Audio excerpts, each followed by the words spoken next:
એટલે કાં ભાઈ કેમ ઉદાસ બેઠો? એલા કાંઈ નહીં યાર, એની ફેમિલીને લગ્ન માટે મનાવીને થાકી ગયો. પણ એની ફેમિલી તો એક જ વાત કહે છે કે સરકારી નોકરી જોઈએ, પ્રાઇવેટ નહીં.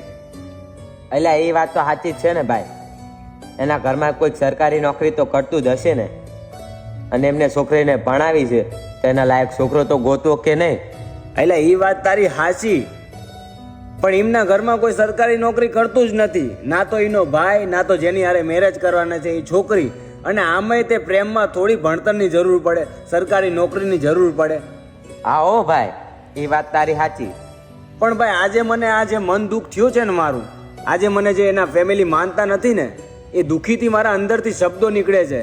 તો એ શબ્દો બધાય મા બાપને કહેવા છે કે તમારા છોકરો કે છોકરીને જ્યાં ગમે ને ત્યાં લગ્ન કરાવો, સરકારી નોકરી ના જુઓ.